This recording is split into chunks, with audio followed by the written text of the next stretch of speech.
Thank you. All right, so now we are going to get into some more specific means of getting more data into your decisions and doing that through stimulus preference assessments. I really want to focus on the content that's going to be most application ready for everybody who's here today, and everybody participating online. And I want to make sure we have time for questions so that we can tailor things further to your situation. So I'm going to skim over some of my research-based examples, some of the figures I have planned, but none of that content appears on the quiz, and none of that content is, essential to you guys walking away hopefully with some new strategies for conducting preference assessments. Okay, so why should we systematically and directly identify student or client reinforcers? Well, we have a small literature, but a convincing literature that suggests our procedures are more effective when we are working with high-quality, potent reinforcers as opposed to moderate or low-quality reinforcers or stimuli that might not be reinforcers at all. Again, we oftentimes make presumptions about what is pleasant or what is reinforcing for others, and in fact, they may have very different ideas about that. So direct assessment is important from a practical perspective, but also from an ethical perspective. It's the right thing to do to include our clients in our decision-making process about their life. And this has been iterated by many great behavior analysts and advocates on behalf of people with developmental disabilities. It's important stuff. Okay, so the use of SPAs. Given that this is important stuff, and preference assessments, as you'll see, there are many different methods. Many of them are relatively brief. You can do them quickly. You can do them with all kinds of different stimuli. You can do them with clients with and without problem behavior. It's this rich technology, so we should be doing it all the time, right? And not just doing it ourselves, but sharing it with everybody. Like, this is not like experimental functional analysis. This is stuff that you can pick up and go use right away without a lot of supports or sophisticated, padded rooms or anything like that. It's really portable. So we're doing it all the time, right? Well, one survey result suggests, and Rick Graff did this as a part of his dissertation in our program, and his findings suggest that, at least in Massachusetts, BCBA and non-BCBA providers who work with folks with developmental disabilities do not regularly assess client preferences in a direct way. And they also do not assess a full range of potential reinforcers. So there's a little bit of a stereotype that, behavior analysts always use M&Ms, it's all edibles all the time. That's not what our data show. And we had over 400 participants. The survey went to 700. We got 400 responses. And our data suggests that, as you'll see in the next section of the talk, edibles are not the most common. But these are results for who our participants were. The asterisk at the top, and several slides will have this, is to indicate that respondents could select all the options that applied. Okay, so that was present on the survey as well. These folks primarily self-identified as special educators, although we had several educators and behavior analysts represented as well. Okay, 32% of the respondents were board certified at the assistant or full level as a behavior analyst. So how do you assess preferences? That was our first question. And I basically want you to note that these tall bars to the left are all of our indirect methods of assessing preferences. So informal observation, asking a caregiver what the consumer or client likes to do, what activities or items they might find reinforcing, and interviews directly with the client. Those are all, so the interview with the client is direct in the respect that it's the person we want to work with. It's indirect in the respect that we're taking a report about preferences as opposed to really seeing which items they spend time with. Okay, so those are by far the most common methods. Again, people could select all that applied. Look over here at our direct methods of preference assessment. You see a lot of short little bars, okay? The tallest one in the bunch is the paired stimulus assessment, and I want to just spend a moment on that. The procedures were first described by Fisher and colleagues in 1992. This procedure is hands down the most reliable, comprehensive, informative method of preference assessment. But it's kind of hard to do, and it takes some time. Now we do have brief variations that have been studied and published very recently in the literature that use the paired stimulus method. I'm not going to spend a lot of time on it today, A, because compared to the others it's pretty well disseminated, but B, because I think that it doesn't have to be the method of choice in your organization, even though it's a great method, and if you're already using it, please don't stop. I don't mean to bash it by omitting it, but we're going to focus on some less well disseminated options. Okay, so we need more direct assessment. How often do you conduct full-scale, meaning a paired stimulus or an MSWO? All the methods we'll talk about today are full-scale preference assessments, and we provided those definitions. Note that in our non-BCBA folks, over half said never. That's not something we do. Even though some of those respondents were able to describe what a preference assessment is, the purpose of it, and had some awareness or training on it in their background. And then maybe even more surprising, our behavior analysts, 40% of them or better, do full-scale preference assessments less than once a month. Okay? But you're wondering, what about less formal preference assessments? So just offering choices between items or activities in the moment, like right before a teaching session or right before a break. Well, those data are a little more encouraging. It's nice to see about a third of our behavior analysts and a fifth of our non-BCBAs we're actually offering an informal choice multiple times a day. So that's good to see, clients having choices. What's concerning is that in this never category, we've still got 40% of non-behavior analysts never offering just a choice, like do you want to do this or that? Would you like to work for this or that? Given how simple and flexible this technology is, we would expect to see more choices. And this isn't even the technology side. This is like just asking what people want to do. Okay, so the concern is that we may not be using the most potent reinforcers, and we may not be meeting our ethical obligation to individualize the services that we provide. So we ask people as well, why don't you do preference assessments formally or informally? Our BCBAs and our non-BCBAs both indicated, and for the non-BCBAs this was the biggest factor, it's lack of knowledge. I just don't know what methods I could use in my situation that would work. The other big one, and this was biggest for BCBAs, was lack of time. When am I going to do these preference assessments on top of all of my other responsibilities? So even though we know it can make a difference in treatment effectiveness, delivering a treatment that works, and even though we know it helps us to adapt our treatments to the unique needs of our clients, we're just not doing it, and we're not telling other people how to do it. And hopefully, this presentation will help us to change that course a little bit. Okay, so a key concept, there are many direct preference assessment methods that have been developed and validated in the literature, but no single assessment method is best for every student or for every reinforcer or setting. Okay, so this is I cannot tell you the best way to assess preferences, but what I can tell you is the range of options with advantages and disadvantages, and let you decide what will fit into your setting and what will help meet the needs of your students. Okay, so the first talk today is about student-related barriers to preference assessment, so reasons that a particular method might not be the best for your situation. And then the second part of the talk is going to get more to that knowledge and time dimension more specifically, although this piece gets to time as well. Okay, so problem behavior. I can't assess preferences and give choices because my student will engage in problem behavior when I remove preferred items, so maybe tangible maintain problem behavior, or when I present anything that looks like a demand. Okay, you might get escape maintain behavior with some individuals, especially even when you're saying which of these you like to prefer. You'll see in the videos I show that there are demand features to a preference assessment, and that can create a problem, can be a barrier.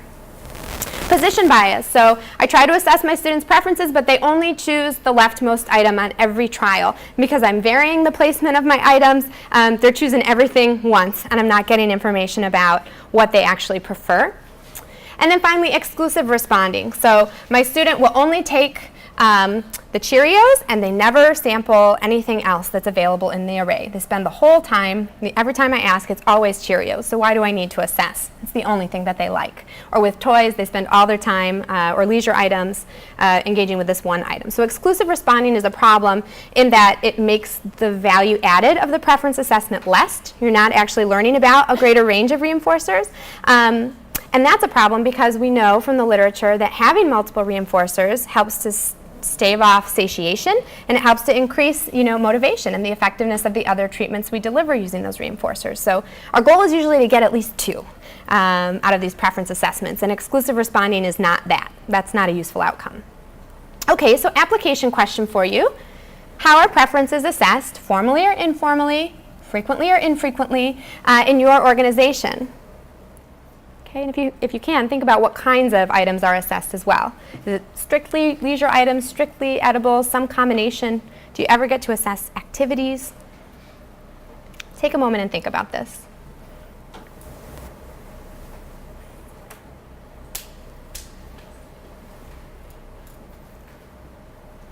Okay. Now think about client-related barriers. So I gave you a list of 3. which of those have you actually encountered, most often or most recently? And maybe you have some that aren't represented by my list, so problem behavior, position bias, exclusive responding, or maybe you've never done a preference assessment and this is not a question that you feel comfortable answering at this point. But if you can, identify one of those client barriers that seems most likely with the population you work with, whether it's adults in residential care or in a vocational supported employment setting or little ones in early intervention. What barriers are most likely? And I want you to spend pay special attention to the methods associated with those barriers so that at the end, if you have follow-up questions, we can touch on those. Okay, so given that there's no one best method, and given that the only people with the information to decide what the best method for your circumstances and your clients are you guys, the focus of my dissertation was to develop sort of a problem-solving model for figuring out what method of preference assessment is best. I'm going to show it here just briefly, but again, the idea is that rather than have somebody pick one method that they're going to train everybody in their organization, the idea is to prepare teachers with a repertoire of preference assessments, various methods for various conditions, and then let them choose which way is the best way to get reinforcers identified for a particular client. So our goal was to identify at least 2 reinforcers, I mentioned that. We also wanted to save time, and that's why we went with an MSWO assessment, which I'll talk about first, rather than a lengthier paired stimulus assessment. But you can see, just briefly from this model, we were sensitive to the factors I outlined. So what if problem behavior happens? What do we do next? What if a position bias occurs? What do we do next? And I want to share those data with you now.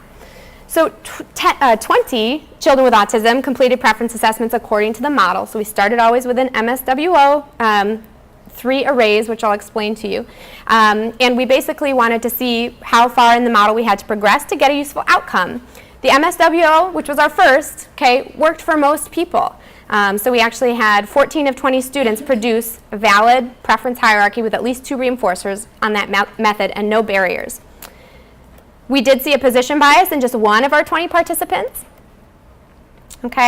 and they were successful with a toy box variation of the MSWO, which I'll explain. It's basically just changing the physical array of the items so there's no longer an extreme left and right. And then finally, 5 of our students engaged in problem behavior, but with free-operant assessment, we were able to identify reinforcers. So a pretty good sample, 20 folks with disabilities, ranging in age from 3 up to 12, differing levels of, cognitive abilities and skills, and we were able to get good preference assessment data. So I'm hoping what we learned from this will be helpful to you today. I'm skipping by the more detailed results because I want to get right down to the procedures. There are some general guidelines that you should keep in mind when you're preparing to conduct a preference assessment, some decisions you need to make. So I mentioned this earlier, but make sure that you're developing your stimulus pool, so the items you're going to assess based on caregiver input. So what have people who know the client well observed about his or her preferences? And it might even be observations they've made about the things that the client really does not like, that you know that you would probably not want to include as an activity that you tried to assess as a reinforcer. I've got a little qualifier here. There's a great study by Stocco and colleagues in 2011 that actually shows that the amount of time that an assessor offers a particular item and the probability that they'll offer that particular item to the student is correlated with the likelihood the student engages in problem behavior and whether they engage with the item at all. So basically, student or client-mediated consequences. We may help to contribute to restricted interests because we're so sensitive to a person's initial reaction to an item. And I've had this experience with my son's food preferences. So I can speak from direct experience. The kid's reaction matters, but it's important to keep presenting novel items because that's how you build new preferences, even though that's not what the client-mediated consequences might encourage you to do. So you got to refresh this pool periodically, talk to caregivers about what to include, and we're going to show leisure and edible and activity-based examples today. Make sure that there are some, when you do your full-scale assessment, there are some new things that show up weekly or monthly or however often you do that. Choose items of a similar size and modality, so it's best not to assess edibles and leisure items together because edible items will come out on top. It's just more reinforcement for less response effort. So if you want to know about preferred activities or leisure items and edibles, do 2 separate assessments. It's another reason these need to be time efficient because you might need to do multiple assessments. Also, you want to spend less time per assessment, but assess more frequently. So we have mixed data on the stability of preferences with people with developmental disabilities. The take-home point is that some people have shifts in preference often, so to have their best reinforcers at work, you're going to have to assess frequently, as in daily. And for some other folks, they like the same handful of things pretty consistently. And so the only way for you to know the difference is to assess on a semi-regular basis and to make sure that your assessment methods allow you to do that because they're efficient. Okay, so you might do a weekly full assessment, and again, everything we'll show today is full, but then do daily pre-teaching brief, so like one choice or a couple of counterbalance choices if you do the paired stimulus method described by, I've got a reference, oh yeah, it's Bishop and Kenzer 2012. But just right before teaching, this takes seconds, but it will help you ensure if there has been a shift in preference this week that you're going to capture it for that next teaching session and use the most effective reinforcer. Okay, so some combination of brief and full assessments and doing this regularly. If you're only assessing once a day, so some of the survey respondents said, yep, we do a preference assessment every morning and then we teach based on that assessment. Make sure that if you're doing only one a day and relying on that for the rest of the day, you're not doing these other brief choices, that you really control the participants or the client's access to the reinforcers you're assessing immediately beforehand. As little as 10 minutes of access to edible or leisure items that are subsequently going to be assessed can change your preference hierarchy, meaning that you may not identify the most effective reinforcer as the most preferred in the assessment. So it's important to control access to items immediately before assessment if you're not going to assess regularly. Okay, prior to assessment, you need to make sure that the client knows what's being offered. So it's a good idea if you're going to cut up recognizable foods into tiny, unrecognizable bites that we actually get to taste what you're offering. So I can tell that's a marshmallow cut in half, not a piece of tofu, because I'm more interested in the marshmallow. Same thing with if you're providing leisure items and the client doesn't have a lot of experience with that item, you want to assess and make sure they have whatever prerequisite skills are necessary. So can they turn it on? Do they know how to manipulate it in order to contact the reinforcing properties? Those are all important questions to ask before you get going on your assessment. Okay, some rules for the assessor.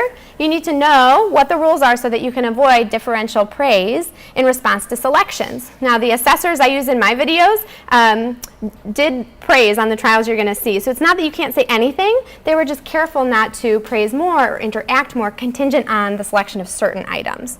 So it's got to be all one way, because otherwise the differential amounts of praise could teach the person you're assessing that there are certain things they should choose, and you want their preferences, not yours. Okay, so make sure you're avoiding that. Differential assistance is important to avoid too because it affects the delay to reinforcement. So if there are toys that require activation and the client is not super fluent in activating all those toys, you should probably just do all of them for the client. So they choose it, you turn it on, and you set it before them.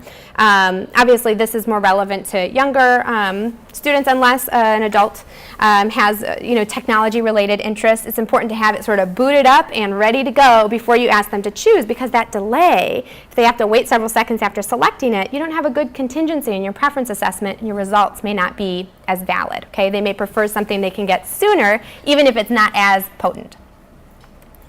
Okay, avoid differential duration of access. So you want to decide in advance how long you're going to let the person interact with all of the items that they select, whether those are edibles, how much they're going to get across the board, or whether those are leisure items or activities, how long they can interact. It's important that this is the same, again, because you want to have a level playing field and really identify the most potent reinforcer, not just the one that they got the most of, the highest magnitude. You really should base this access period on the minimum time it takes for the client to access reinforcing properties of the most complicated food or activity. Okay, so if we've got something like, you're going to see an example with a Play-Doh trial that is just sad. And when you see the trial, I want you to tell me if all of the trials should have been longer or shorter. Okay, because we should have seen that Play-Doh is complicated, and we made it short for purposes of not taking too much of your time. But if Play-Doh is the most complicated thing, it takes a while to have fun with Play-Doh. You need to make sure that the client has enough time to have fun with Play-Doh, and that also when they move on to painting, that's a little quicker and easier to slap some color on the page, they have the same amount of fun with that, okay, the same amount of time. So base your access period on the most complicated or delayed access item, the minimum time you would need to have fun with that item, and then everything gets that amount of time. With activities or leisure items, it's probably going to be tough to do less than 30 seconds to 1 minute. Most things require that long to have fun with them. right? For edibles, you can get away with a shorter interval as long as the bites are small. There you want to consider how long does it take to chew and swallow, so they don't actually pick like a gummy bear the first trial and then I'm actually getting gummy bear every trial thereafter, even though I've got Oreo and Cheetos and other disgusting combinations sort of stacking on top of each other because I'm not giving them time to swallow and cleanse the palate. Okay, so we'll get to some videos shortly here, but yeah, look for the Play-Doh trial and think to yourself, is this too short or too long? Also, your access period should match your teaching parameters. So if your plan is to deliver the leisure items as reinforcers every few trials in a one-on-one teaching session, you should probably assess preference for those items with the same reinforcement period you plan to use. So if you get 1 minute for reinforcement during teaching, your preference assessment should allow 1 minute of access. As much as this is possible, you want to match the context you're assessing to the context that you hope to teach in. Because if you cut Play-Doh short when it comes to teaching, even though you let them have fun with it in the assessment, it may not function as a reinforcer. Okay? Just 1 or 2 more general rules. There's so much to consider.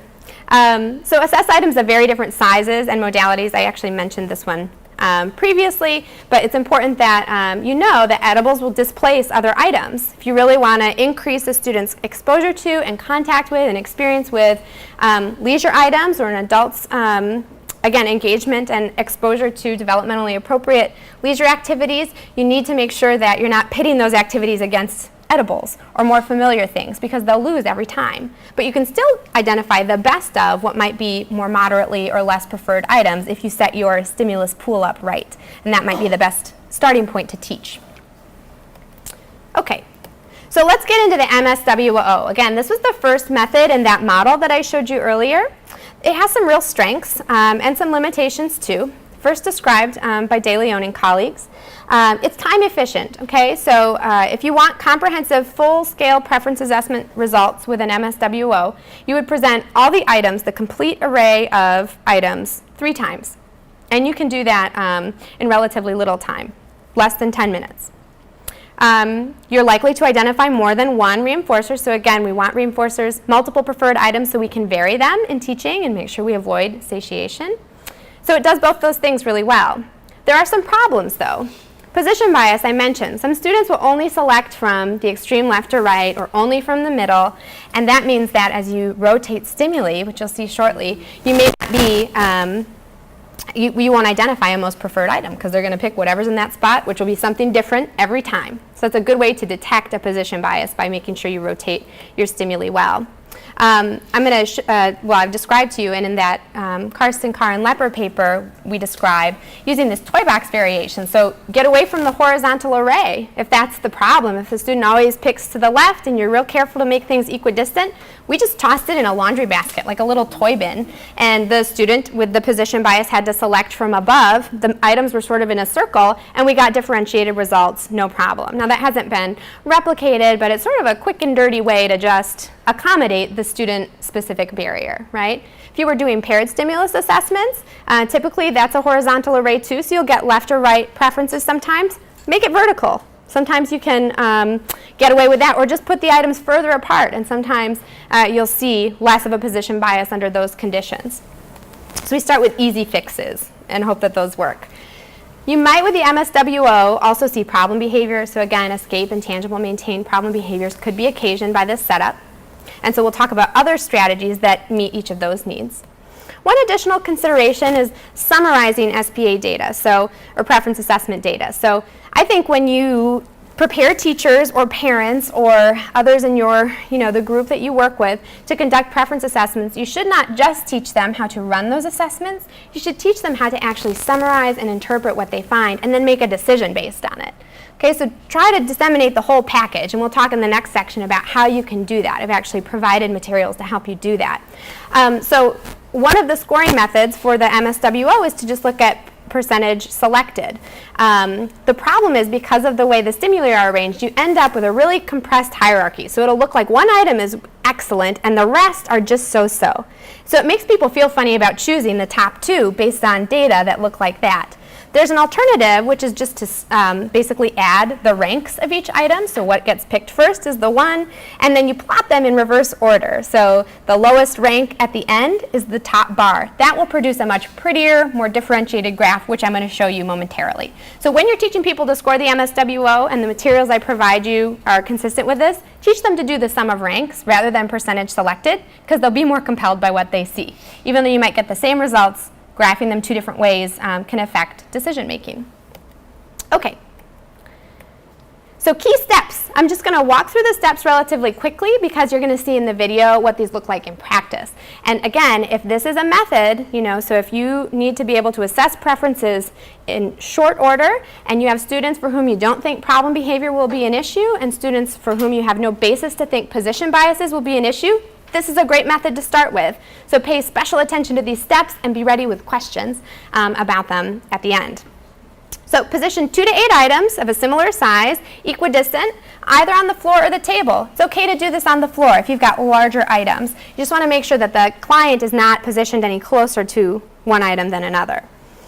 Prompt visual orientation or scanning before you actually allow the client to make a selection. So this can be another barrier, and maybe one reason for a position bias is that a person selects because they haven't looked at everything that's available. You want to do what you can to help the client orient before they make a selection. And sometimes that can be naming the items that are present, sometimes just a gestural prompt across the length of the array, and maybe do it in both directions so it doesn't seem like you're pointing to a particular item to select. That can really help to make sure people are at least visually sampling what's available. And we'll talk about strategies in the event that this is not sufficient. You can actually sneak a little control option in there, so something that they would not want to pick. And sometimes to avoid that, you'll get better orientation. So like a plastic piece of fruit, that's no fun to play with when the other options are coloring and Play-Doh and cool stuff. Okay, then say pick one. Block attempts to select multiple items, so sometimes you'll get the hoarding responses. Yes, all of my favorite foods or all of my favorite items. Best to block so you can actually get a hierarchy and figure out which is the best. And it's going to take some time to figure out what your position should be. Certainly with adults, you may have to make different considerations than with littler people when figuring out what position is best to block from. But really, once you're fluent with these procedures, you can make the delay to reinforcement with a particular item short enough that hopefully they'll learn not to grab for everything, because that just slows you down. Okay? More reinforcers when you pick one at a time. Move the unselected item out of reach, so items out of reach. So once something is chosen, it's good to clear the table so they don't sort of get bored with that and decide to go for something else before you're ready. It's preferable to even have it out of view, the remaining items, because again, we don't want to occasion problem behavior associated with withheld access to those remaining items. Provide a consistent access period. You guys already know that. You're on top of that. Present a choice of the remaining items from with the far left rotated to the far right. So again, this is going to help you detect a position bias by moving the stimuli. You can see in your data very readily, boy, everything gets selected when it's in that spot. And then for comprehensive results, you'd want to repeat this. So basically, calculate a percentage, selection percentage, or the sum of ranks across multiple opportunities to choose between the same items. You don't have to do all 3 if this is just a brief, during the day, informal pre-teaching session. You might present 5 items and just use the first 2 things that are selected and go no further with the assessment. But if this is sort of your daily or weekly comprehensive assessment, you'd want to repeat the array so that we look for reliability of selections and preferences. Okay, let's get down to some demonstration here. This is a sample data sheet included in your packet for an MSWO assessment. There's a place to write down the items you're going to assess, and then a place to indicate what's selected per trial, and also the position of the selection. So again, it's a nice way to visually, very easily as you run the assessment, see, man, everything is coming from the left side of that array. I'm not sure, I'm convinced by these results, and I want to repeat the assessment with a different method to make sure this isn't more about position than it is the actual reinforcers. Okay, you're going to sit across from your student at a table. This array, ooh.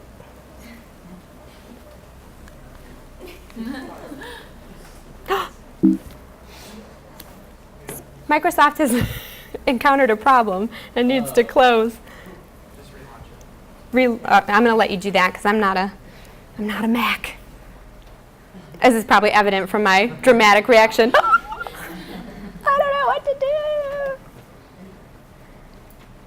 So that array that I was showing you was not good. It was that way because of the format. You'll see in the materials in your packet sort of set up like a set of instructions, but you would want the array to be curved because those items are not equidistant from the selector, right? M&M's way over in left field and the other one's way over in right field.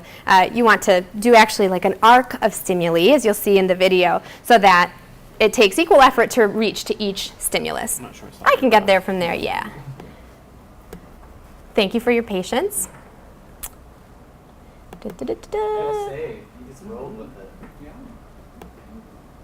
Who, me? Yeah. You say that's how we roll a lot here. I'll say it too. That's how we roll. We just roll. Sorry, I'm so slow navigating. Okay, there it is. Got it. Now what do I do? Slideshow. Presenter.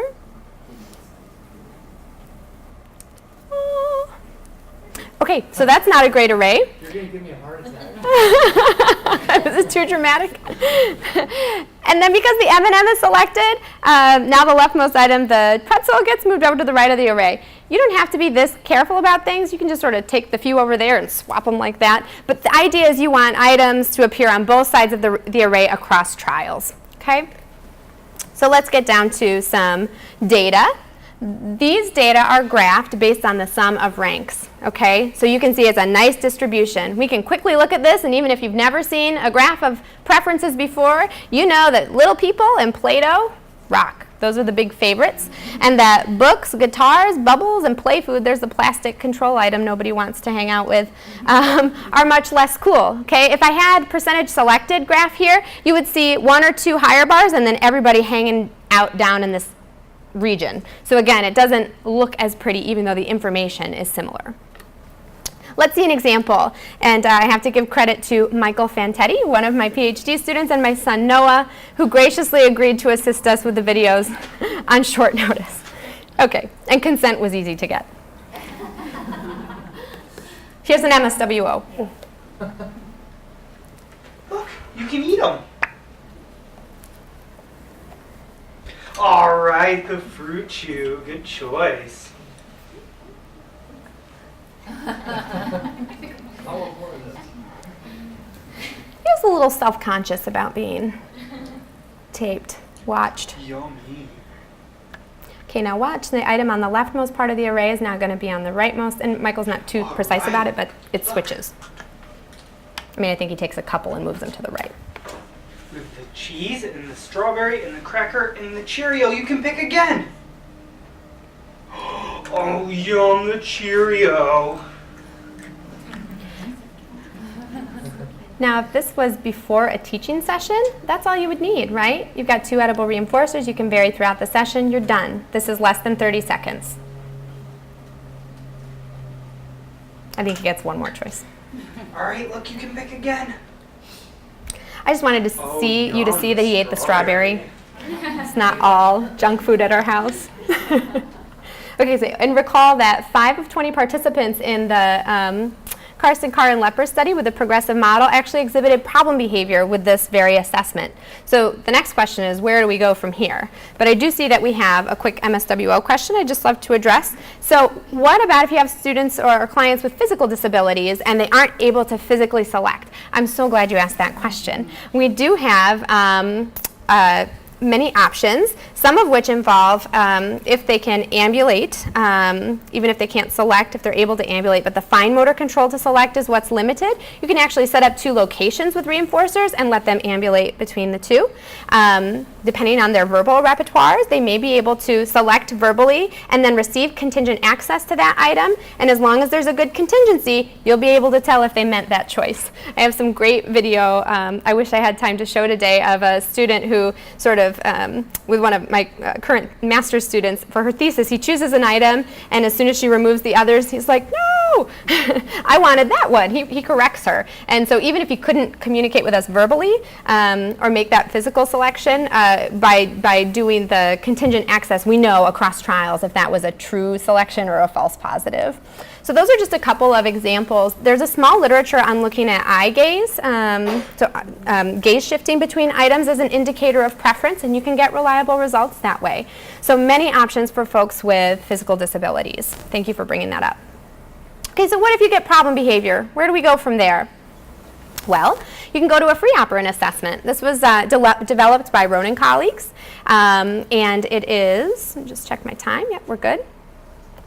And it is, again, quick, less than 10 minutes, and that's even if you include what we call a response restriction variation. So a Free-Operant assessment is typically 5 minutes in length, but if you identify only one preferred activity or item, you can do it again and remove that item, just like you would with an MSWO. Okay, it's the same idea. The thing you picked last time is not here now, so what do you like next best? But this is done in a context where problem behavior is less likely to be occasioned. Okay, so 10 minutes or less. Definitely less likely to occasion problem behavior. Some potential problems, you can end up with exclusive choice, and I mentioned the response restriction will resolve that for you. Just repeat the Free-Operant assessment without the selected item from the first trial. And position bias may also occur if you do the Free-Operant with a horizontal array again. So the easiest fix for that is just to change the physical arrangement of stimuli and see if you get more reliable results. Okay, so some key steps. Again, I'm going to move through these a little bit faster because a lot of them are the same, but I'll highlight some differences. Depending on how much space you have, you can do up to 8 items with a Free-Operant assessment. You just need enough space to place those items equidistant from your client when the selection's made. We don't want something closer because, again, that's a shorter delay to reinforcement and less response effort, and that might sort of confound your results. We want to still prompt visual orientation, or if it's a large space with items or activities, you might even have them sample each of the items immediately before making a choice, just briefly. So approaching and naming the item or engaging with it just a little bit. And then say pick one. Once they're oriented, measure the duration of engagement per item. So this is a different type of measure. Rather than indicate what they selected, we indicate what they selected and also how long they spend with it, okay, out of that 5-minute time period.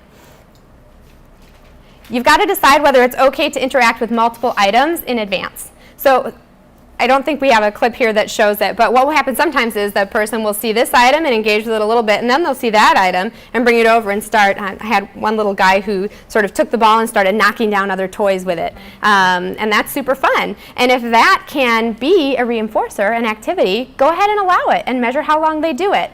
But if you really need to just offer one item or activity itself, then it would be important to go ahead and block attempts to engage with something new before you've placed down or stopped interacting with the first choice. Does that make sense? Okay, great. You also need to match your scoring plans to your teaching parameters. So if 5 minutes is too short, if we're looking at preferred break activities that might go up to 15 or 20 minutes with a little less structure and a little less supervision, you might need a longer Free-Operant to really tell you which activity can sustain that kind of engagement. And then you can again repeat with the top preferred item removed to learn about the second preferred item, if indeed the client spends all of their time with one option, which happens often with the Free-Operant. Okay. Here's a data form. You can see it set up a little bit differently. It might be important to track problem behavior if that's the reason you're doing a Free-Operant assessment. So this data form includes just a little spot where you can indicate per stimulus whether problem behavior occurred when the person was engaging with that item. You might not want to engage with items that seem to occasion or elicit problem behavior, and you might want to know which items seem to compete with problem behavior. So you can look at that over this more extended access period that you have in a Free-Operant. So you basically just list your stimuli in the column, and then we've got this divided into different cells in the event that a person switches among items, but I can tell you I don't think we've ever used all of these cells.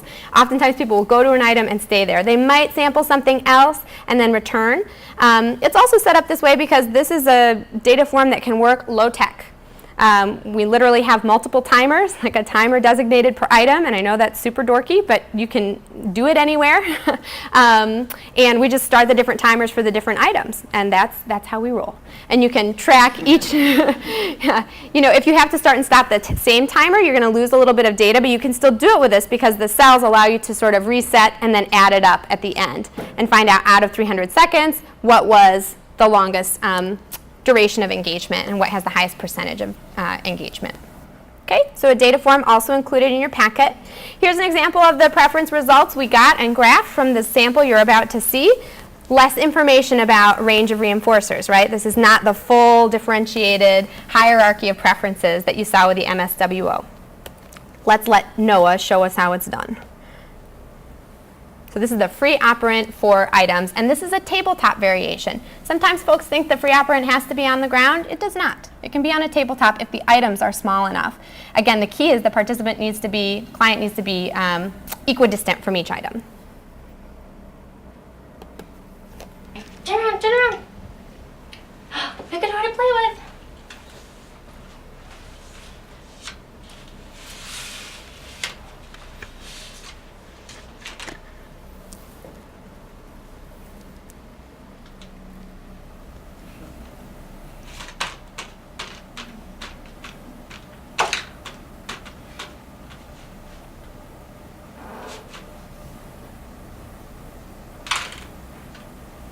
He actually switches, which we don't always see.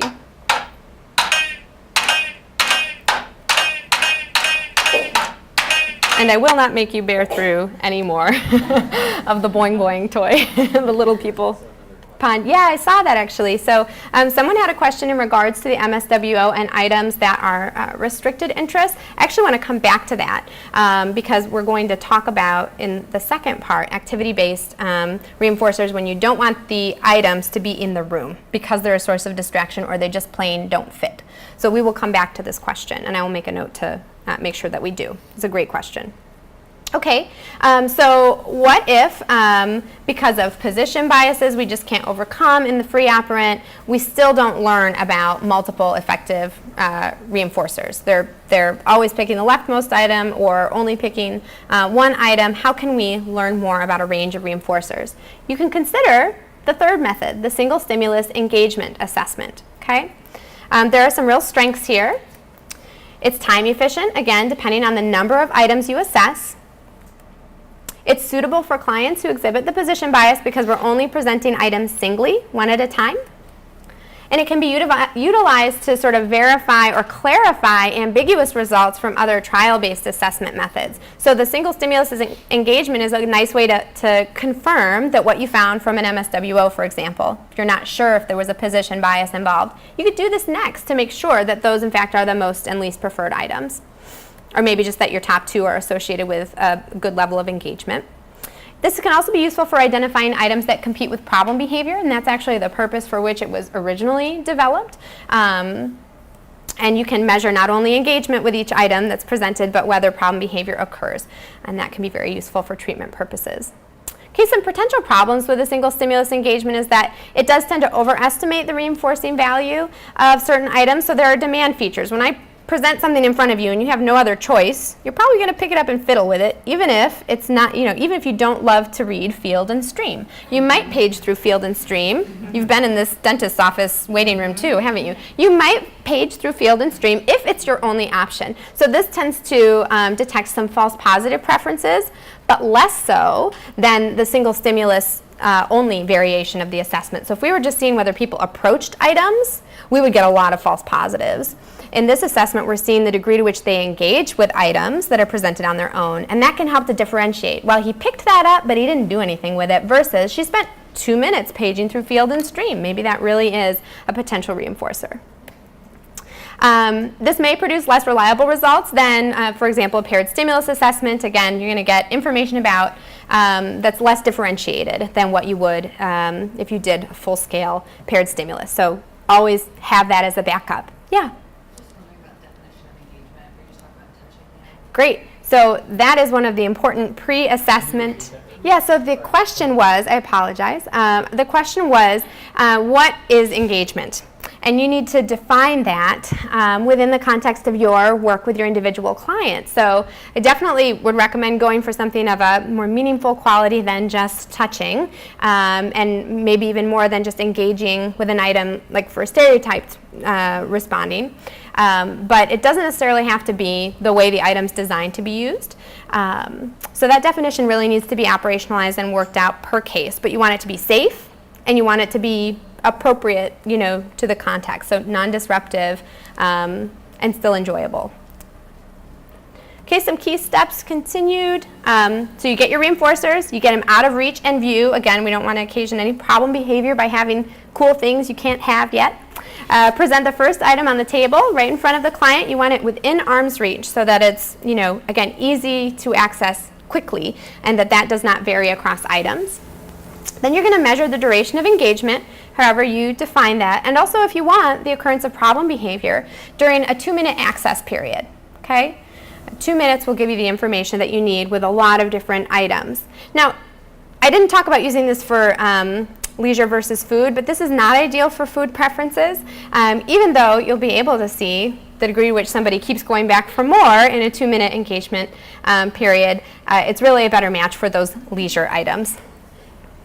Okay, and then you got to plan ahead on what your sort of termination criteria per trial are. So if you see escalating problem behavior, or if you see no engagement with the item within, for example, 20 seconds, where a person starts and then stops for 20 seconds, it's okay to end that trial. You don't need to have them sit there with an item for 2 minutes that they're not interested in engaging with. Remember, speed is part of our goal here. We want good data, but we want to be able to get through the assessment efficiently. Okay, and then you can repeat the assessment steps with each item. Let me show you a quick data form. Very similar to the Free-Operant. You list your stimuli here on the left, and then you just record duration of engagement per item in this box. There's only one box because there's only one presentation per item. Again, here we're just circling if we see the occurrence of problem behavior per item, but we're not getting more detailed data because we may not need it. And then in the end, we find out what percentage of the 120 seconds or 2 minutes a person engaged with each stimulus. Let's see how that looks. Again, this is happening at a tabletop, but it would not have to. If you work with an adult population where it's really more realistic to do this away from a table, it's absolutely fine. Oops. Let me try one more time. All right, look, you get to play here.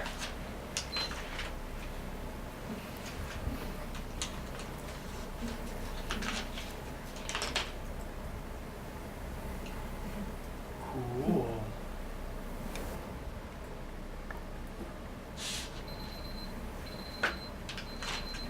It's so sad. Thank you. Don't ever take something away when someone just started using it, unless you're prepping videos. Okay.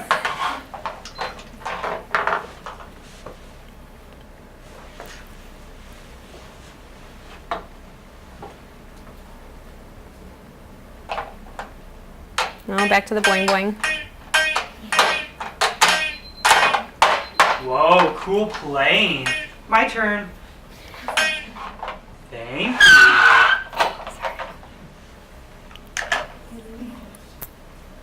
Look, you can play. Okay, and what I can report to you, because we scored these data, is that we got the same preference hierarchy based on this single stimulus engagement that we did in that Free-Operant. So he engaged with in a 15-second window. It's not a lot of data, but he did engage most consistently with the Boing Boing Little People Pond toy relative to the others. So you can get reliability between methods, and this is a great way to just sort of verify assessment results you're not sure about, or to clarify assessment results you're not sure about with another method. I just want to go back before we review the take-home points, because someone had a great question about the Free-Operant assessment. So if a client is engaging with multiple items at once, just to clarify if it wasn't clear before, if that's okay in your teaching context, if for their breaks or for their reinforcers, it would be all right for them to use those two items together, I'd go ahead and measure duration of engagement with the two items as its own category and compare that against whether they engage with one or the other for some period of time. If, however, it's prohibitive to have those two items available at the same time, it's okay to block moving to a second item until the person stops engaging with the first item. And that's what we did in the 2012 study. We actually did not allow people to take one item to another location. We had the items far enough apart that if they started to move in a different direction, we just gently placed it down and let them proceed or let them decide to stay. So you can do it either way. It's really whatever your teaching context, where you're going to use these data, whatever that will allow. Okay. And another great recommendation to make sure your items are physically separated. We're like thinking on the same wavelength. That's great. Thank you from Cyberland. So some quick take-home points about these methods of preference assessment. To assess despite position bias, we want to alter our multiple stimulus array. So for example, set things, this is back to the tabletop with the arc of toys, set things into a toy box, or if you're doing paired stimulus, go from side by side to vertical. Just see if you can get over that position bias based on arranging the physical positioning of the stimuli, or switch to a single stimulus engagement. Okay? There's no position bias because you get one thing at a time. That can be a quick fix. To assess despite problem behavior, switch to a free-operant method if that's not where you started. Again, 50% of the MSWO participants in the 2012 study and also in the original Rohn and colleagues study exhibited some problem behavior, and so the free-operant is a great way to squash that in most cases. And then to assess despite exclusive responding, so if only one item is selected, for example, in a free operant, you can switch to single stimulus engagement or run a second free operant trial. We call that the response restriction trial without the most preferred item. Whatever they select first, just take it out and try again. Okay? Good. So an application question for you. What method or variation of preference assessment described here is most relevant to your clients? Okay, think about your clients and the barriers or your setting limitations that you're likely to encounter, and identify at least one of these methods we've talked about, MSWO, free operant, single stimulus engagement, that could work for the people that you're serving. Everybody pick one. Okay. Now be honest with yourself. And with me, if we talk about it. Is this preference assessment method going to help you to conduct more frequent preference assessments? So can you improve upon the schedule of preference assessment in your organization, assuming, like the majority of other people, this isn't something that works into the schedule as often as it could to really optimize motivation? And if your answer is no, if that method is not going to allow you to assess preferences more regularly, who can you talk to as a follow-up, as your next step to resolve other barriers? Because again, we're talking about dissemination and cultural change in addition to your own repertoires that are changing, so it's really important that you recruit outside expertise and support, people who know about your particular organization and clients, to figure out how you're going to get those preference data. Because if it's not captured by one of the methods I described, there is another way. Okay. Good, so hopefully that gives you some next steps. A key concept for you here, and we're going to move on to questions very shortly. There's just one other little idea I wanted to mention again. So supervisors and direct care teachers should collaborate to design the kinds of data-driven problem-solving approaches that I described with that preference assessment model earlier on. So it shouldn't be about, here's the method that we use in our organization. It should be about, here are the conditions under which this method might work best for you, and the conditions under which this other one might work best for you. And once you're competent to use those methods, you decide. Okay? We empower teachers and the people who actually have to get the job done to make decisions between similarly efficacious and valid options. So I wanted to spend just a couple of slides on how you could develop such a problem-solving model related to preference assessments for your organizational goals and needs. That one from the Karsten, Carr, and Lepper paper was designed with acquisition programming in mind, where you need at least 2 reinforcers, and you're going to be repeating those assessments probably every morning full scale and then periodically throughout the day right before teaching to make sure the results are still valid. But that's not every organizational goal. Sometimes you might be looking for items to compete with problem behavior during periods of lower structure, like in a lot of residential programs where there's great programming part of the day, but then there are times when people are kind of on their own, and that's when we might see an uptick in certain stereotype behaviors or other problem behaviors. So if competing items are your goal, you would start with a different method first as your most preferred option, right? So here are the basic steps. You got to figure out what your ideal outcome is. Be solution-oriented, goal-oriented about this process. For us, it was quickly identifying two reinforcers. You've got to list what your options are. So what methods do we know can work from the literature? We know that the methods we've talked about today are all valid and reasonably reliable methods of preference assessment. Think about the barriers. What are the reasons my teachers or supervisees or the parents that I'm training might not actually conduct these assessments and use this information? Really name those and figure out what they are.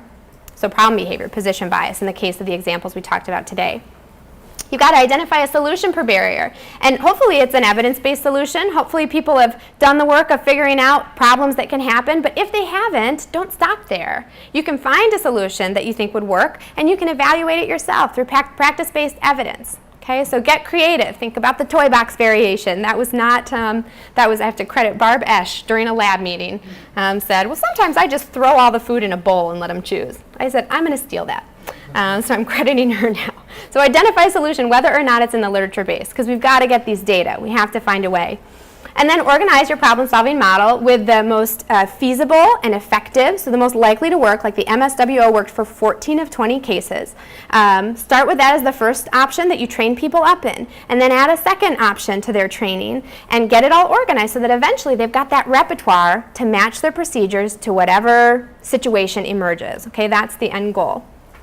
Okay, and they use data to pursue those goals. So again, it's the student's performance that dictates whether they pick this or that, whether they start with this and move to that, or just start with that from the beginning. Does that make sense? Okay, so just as a quick review, prepare teachers to take, and that is to say, whoever's the expert on the setting in which assessment has to occur and the clients with whom the assessment needs to occur. Whoever has that information, they should be involved in decision making, not just people who know from afar. You need people who are in contact with the prevailing contingencies. Prepare them to take an active role in database decisions by training them to implement a range of procedures that are validated and that may match the needs of the students they encounter, and then equip them with a data-driven model for actually picking a starting place and moving through the other options that could work if one of those barriers does arise. Okay, so disseminate this knowledge. That's the big takeaway point at the end here. But I know we have quite a few questions online and maybe even in the room, so let's go ahead and transition to that piece. We've done a couple online. Is there any question here we should touch on? And then I'll get back to the online. Yeah.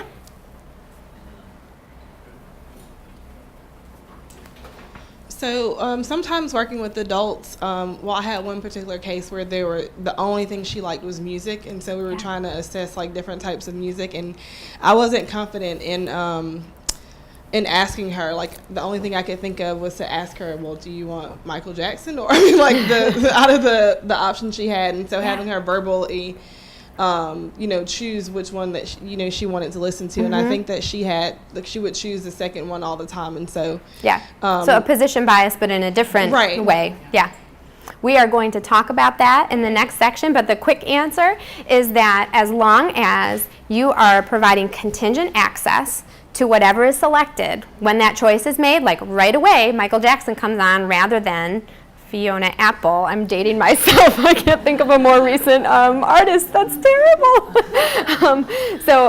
As long as Michael Jackson comes on rather than Fiona Apple, if she said Michael Jackson and you do repeated trials, that contingency should help to shift, the choices if there really is a big preference. Okay, but we'll talk about how you can actually add a control option and add some other stimuli, since music is not really a thing you can present, to make those choice evaluations maybe a little more valid a little earlier. But contingent access, if you're going to do verbal assessments, is the key. What you pick verbally has to be what you experience right away every time. Okay. I'm going to go back to online real quick. Okay, so a question about folks. Let me make sure. I think I missed one a little earlier, so I'm just checking. I think the toy box one was the last one that you haven't got. Yeah, okay, I don't see that one actually.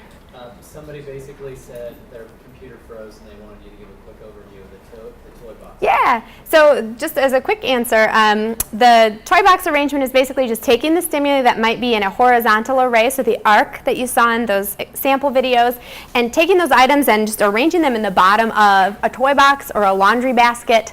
If it's food, you can just dump it into a bowl so that each item is visible, but they are no longer in that kind of linear horizontal array, because some position biases have to do with leftmost placement. And if there is no leftmost placement, you can get around a position bias some of the time. If that's not effective, if a person is still picking whatever one is closest to the left, which I've seen in practice, you can go ahead and switch to the single stimulus engagement, and it should still give you some pretty good information based on one item at a time, no opportunity for position biases.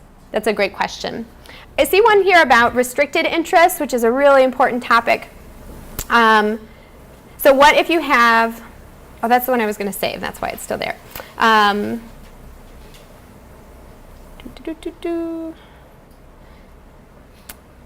So I'm going to come back to that one. I see different clients, some with only autism, some with comorbid diagnoses, and some who've been incorrectly diagnosed. And how do you design preference assessments for a client who is dual diagnosed? The good news is these methods have been used across populations and found to be valid. So we have a growing literature based on preferences of typically developing preschool children, people with all different levels of cognitive impairment and comorbid diagnoses. So the methods should be suitable to whatever population you're working with. If anything, working with populations with a little more communication skills may open the door to use more verbal or picture-based preference assessments. But these methods should be suitable even if you're working with folks with comorbid diagnoses or typically developing, again, preschoolers. There's some great studies about context preferences and instructional style preferences of typically developing preschool children. So that's a great question too. Okay. I think, did I miss anything, Kobe? No, I think you hit everything. Okay, great. And again, we will come back to restricted interest in the next section. So any other questions here? Is anybody willing to share what